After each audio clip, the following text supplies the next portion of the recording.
Hello, I'm Avi Lewis, and we're back on the map. So this is it, the final segment of our final show until we come back in November.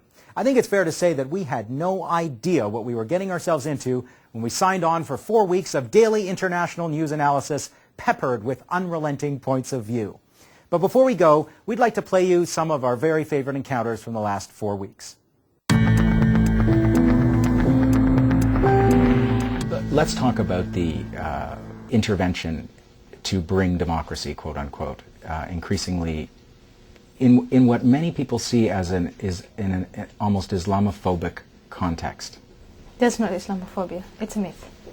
But let's go. There's no Islamophobia? No. Anywhere in the world? No. I mean... Is there anti-Semitism? It's different. Islam is not a race. Sometimes. We're all racists. Racism is a universal trait. Well, let's talk about Bush directly. I think he's deluded about what he was doing in the Middle East. I think it's conceivable that he genuinely believed that he was bringing freedom and democracy to Iraq. I mean, with hindsight, it seems preposterous that anybody could think that, and many of us didn't need the hindsight. I mean, he can't be as stupid as he looks, but nevertheless, he probably is quite a stupid man. The safety of troops under your leadership is at risk in this emerging policy of drug eradication. I'm giving you an opportunity to publicly oppose it. I'm giving President Karzai an opportunity, through your camera, to decide, in cooperation with the international community, what he wants to do in drug eradication. Let's talk a little bit about HIV/AIDS and Canada's famous law to provide generic AIDS drugs to African countries. Can you explain, can you help us understand why not a pill has left the country in this time? If your question is, have we done what we should have done, the answer is no. And I think that's incredibly regrettable. But I think that, and I think Canada has to bear a certain amount of the responsibility. I think that so do other countries. We also had a string of guests who are former highly placed U.S. officials. They generally seemed a little put off by my point of view, but rose to the occasion with admirable honesty.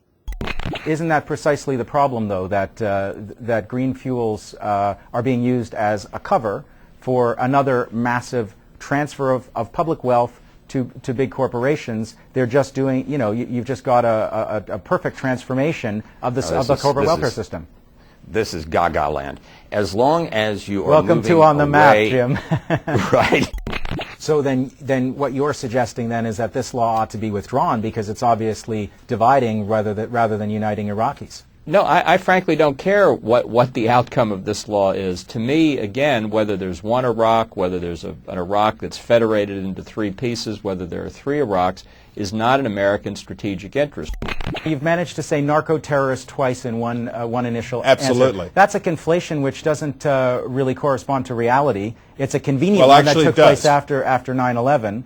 But Colombia's situation is much more complicated than that. You've got, like in Afghanistan, you've got drug traffickers among the paramilitaries. Paramilitaries now linked to the government, which is in crisis because of its links to drug trafficking, right-wing death squads. So your conflation of narco and trafficking is just ideological. Avi, you said a lot of things. Fortunately, none of them were based in fact. There's a suggestion, there's an implication under your words that anything is justifiable to protect American lives and that the lives of citizens of other countries just don't matter as much. Is that how you feel, really? That's my attitude, yes, sir. I was never paid to be a citizen of the world. I was paid to protect American citizens and, to the extent possible, those of our allies. That's all for this show. We really are out of time this time. I just want to grab this last moment to express my extravagant gratitude to our senior producer, Tanya Nachev, and the whole On the Map team. They are a group of shockingly bright and outrageously committed journalists, and I will really miss them terribly over the summer. But we'll regroup in the fall, and we'll be back on the map in November. See you then.